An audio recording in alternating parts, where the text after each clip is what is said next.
Twilly, Hermes, boom.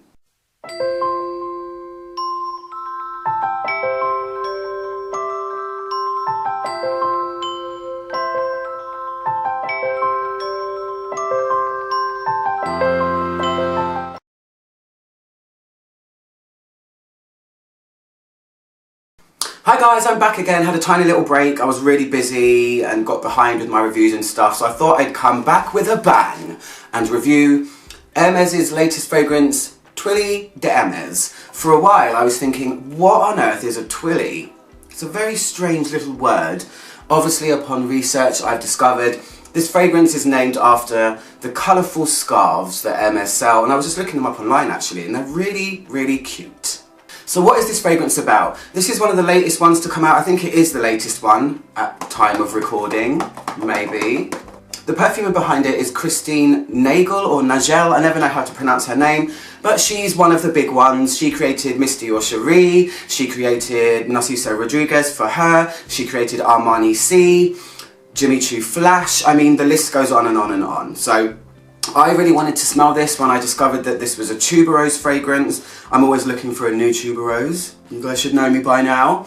But this one is aimed at the younger market. Tuberose can sometimes get a bad rap as being a more mature flower. It's usually really bold, really crazy, really cool. And this is a different take. So, excuse me. Let me show you the little bottle and stuff first, because the packaging is really cute. The packaging actually looks like one of the scarves. And the bottle, this is the 85ml one. Strange concentration, I'm not sure why. But I'm sure you guys have seen the box already, but it's got all the really colourful design all over it. It's very attractive. Looks very autumny to me. Autumny to me. So here's the little bottle. It's cute. It's like it's got a tinge of pink on the bottom, which kind of, when you turn it that way, you can see that it kind of goes through the bottle. But it looks like a little hat and a little person wearing a scarf, which I think is so nice. And I guess when you finish, you could take this off. The advert's really cool. It's got these ribbons all fluttering through a street, and it's just really nice. Anyway, let me tell you the notes. So as far as we know, the notes are ginger, tuberose and sandalwood. Fragrantica does list a couple of others like jasmine, orange blossom, and a few other citruses, but Hermes only mentioned 3 notes, and judging by the way it smells, I'm going to stick to that because it is quite simplistic, but I'll tell you about it now.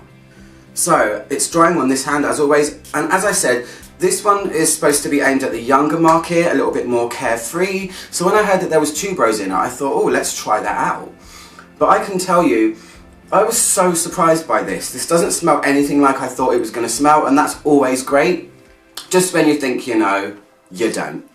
It opens with a real big blast of ginger, and it's not a spicy ginger, it's more the citrusy side of ginger.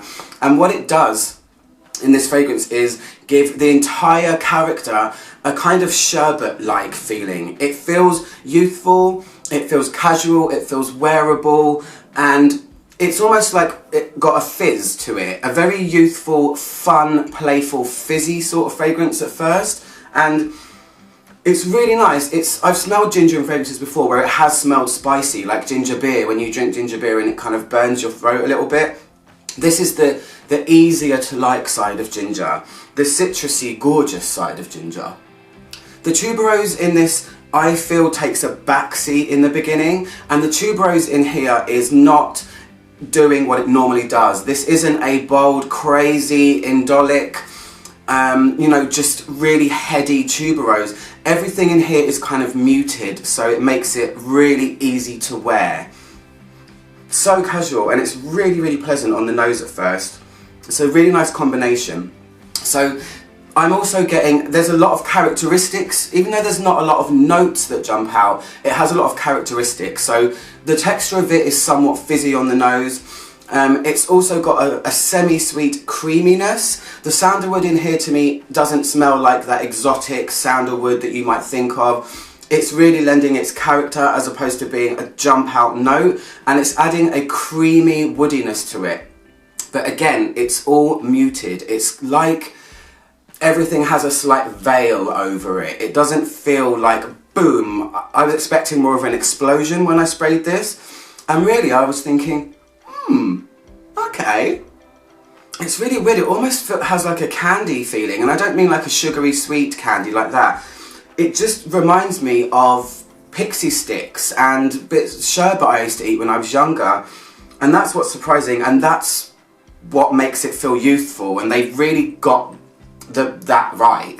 They've really brought it on home with the way that they've made this tuberose feel youthful. That's the only way I can describe it for now.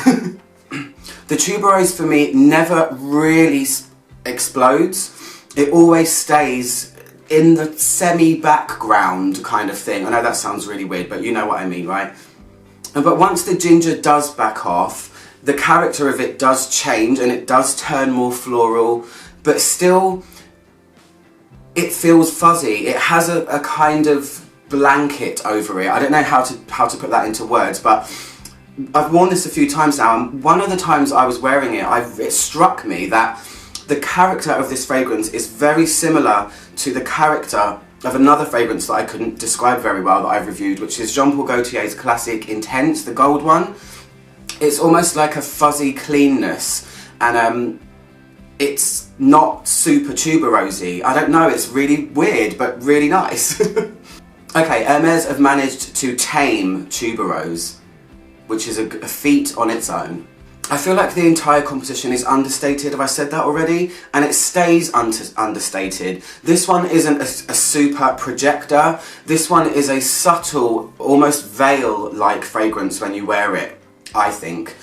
Given it's winter, it might work differently in summer. I know white florals do work really well in summer, so I might have to give it another go then. I'm reviewing it now because I have it now and it is winter, but it might blossom more in summer. But it does go to this kind of, this kind of clean, creamy, almost buttery, fuzzy place that isn't overly complicated. It has more character ticks than it does note ticks, if that makes any sense.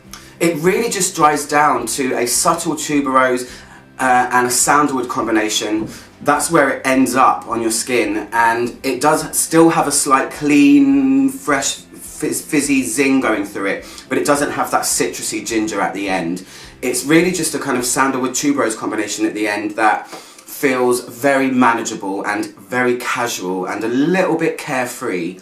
It's one you can just really spray on, and it's really inoffensive. That's the way I feel about this fragrance. And in terms of longevity, I can smell it on, I've put it on a top the other day, and that's what I've been smelling today. I was going to do it in the video and I thought that's a little bit weird, but it stayed on my clothes for a really long time, so I've really got to feel the dry down of it.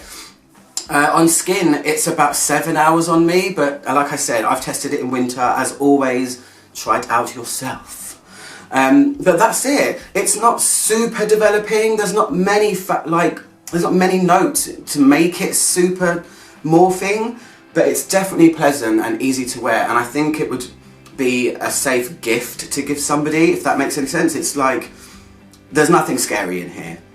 It's just really lovely. So, anyway guys, if you want to get this fragrance, head on over to natino.co.uk and/or .com. I'm not sure if they've got it on the American one yet, but I'll post links below if they have.